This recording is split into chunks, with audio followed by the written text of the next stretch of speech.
It's been about 2 months since the launch of Space Marine 2, and the number of active players has dropped significantly. It's not too uncommon for this type of game to gradually lose players as they complete all the content. However, if we look at Helldivers 2 for example, that had a much larger initial release player count and has retained a fairly decently sized active player count 7 or 8 months later, while games like Payday 3 and Darktide are basically dead at this point. So let's dive in and look at what Space Marine 2's problems might be.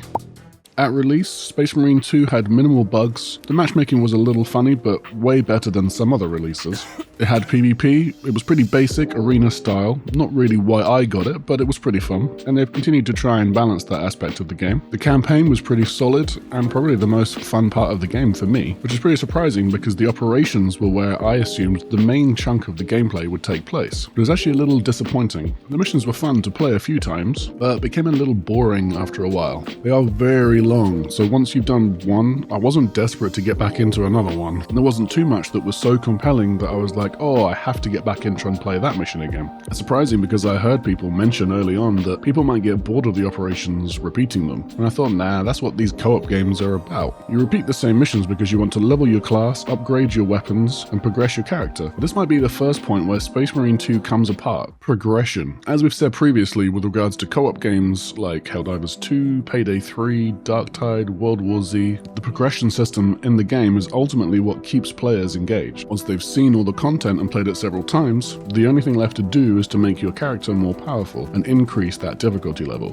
Payday 2 in particular had a well-rounded and polished progression system. You unlocked and upgraded weapons which required both leveling up and money, which fed into the gameplay loop really well. But the main source of power increase was your build through the skill tree. The skills synergized really well and led to a significant power increase, allowing you to progress to the max difficulty by the time you're at max level, or similarly in World War Z, another game that the studio behind Space Marine 2 made. Now, don't get me wrong, I've enjoyed Space Marine 2 as a game overall. The gameplay is solid and they've released patches and tweaks that have improved the overall stability and the feel of the game, as well as some quality of life stuff, arguably that should have been in the game from the start, but I haven't been addicted to it. I haven't woken up desperate to get back on, and once I've played through the op several times, I wasn't getting the urge to continue. And I think a lot of this has to do with the progression system. With Space Marine 2, you already have all the weapons for your class unlocked at the start, and there's really only one choice, in my opinion, for each class. There is a best overall weapon that's going to take both minor and major enemies out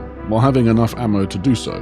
No, we'll come back to ammo as well. So the first stage of progression has already been skipped over. The skill trees for each class, while you can see what they're trying to do, aren't life-changing. Some points can be a decent boost in either offensive or defensive power, but I wouldn't say it scales particularly well with a difficulty increase. And it doesn't dynamically change a class's playstyle either. Like we've mentioned, games like Payday 2 or World War Z, skill progression does. This feeling of becoming more and more powerful in a game is what helps make it fun and addictive, in conjunction with trying out different combos of skills, finding ones that work together that dynamically change how you're able to play the game. This is rewarding you for your time and effort and allows you to take on greater challenges more confidently. It's a big piece that I think is missing from Space Marine 2 and its progression system. The 3 major weapon upgrades themselves are also pretty minor and few and far between, and you have to go into harder difficulties to continue upgrading them. The harder difficulties take even longer to complete and really require a full squad that knows what they're doing to be done effectively. This isn't really the case for other games in this genre. Just playing the game gives you experience so you can level up, get more weapons, and become more powerful. Then once you've outgrown a certain difficulty, then you could increase the difficulty as you want to, which also rewards more experience, helping you level even quicker, and so on and so forth. That's the fun way to do it that gives the player all the choice. It doesn't look like there are any changes in the works for the character progression system, and I'm not sure there's anything they could do at this point. I think it's a bit too late. And I think it's a big reason why players dropped off. If you've played all the operations and the progression system isn't very compelling,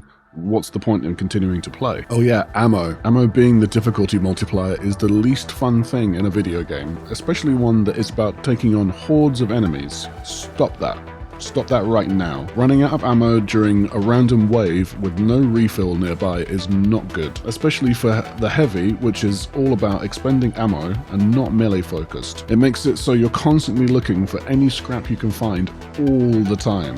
And World War Z, for instance, which again they also made, always had an ammo refill point at critical mission objectives, or parts of the mission where they knew you'd be facing swarms of enemies. It's not like ammo wasn't a concern, you still needed to be relatively careful in between these objectives. And if you did run out of ammo, just run. But as long as you were careful, you could be pretty confident that you would make it to the next breathing spot that had an ammo crate. In Space Marine 2, however, I've had plenty of runs wiped because a random wave started just after we went past an ammo crate and we couldn't go back because we were beyond the point of no return. The next one was miles away and we were unable to get to it because we needed to complete objectives in order to move forward, which you couldn't do because the area was swarmed, and so we had to face it until we ran out of ammo and died. It just seems not as well thought out as something like World War Z, which is a shame because I really enjoyed World War Z. I thought the missions were very well thought out and fun to play and replay. Another thing missing in Space Marine 2 that was also in World War Z was set pieces where you could actually fight off hordes together with your team. There's only 2 or 3 places that this happens in Space Marine 2, where you have to hold out against swarms and complete objectives in between. In World War Z, these were nicely spread out through every mission, and they were the most fun part of the game for me. And these included setting traps and setting up turrets, both manable and automatic,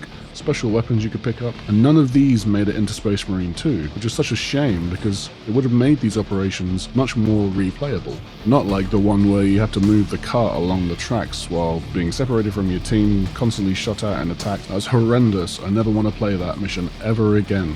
What a nightmare. Overall, Space Marine 2 was fine. Just fine. Nothing really that special.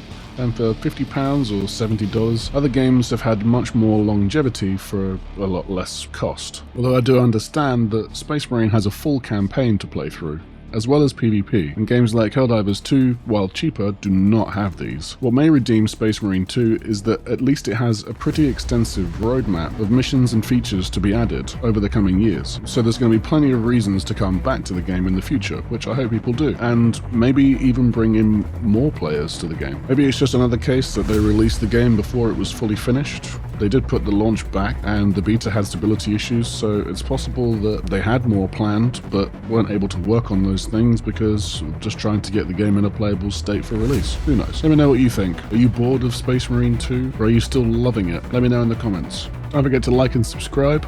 Thanks for watching, and I'll see you next time.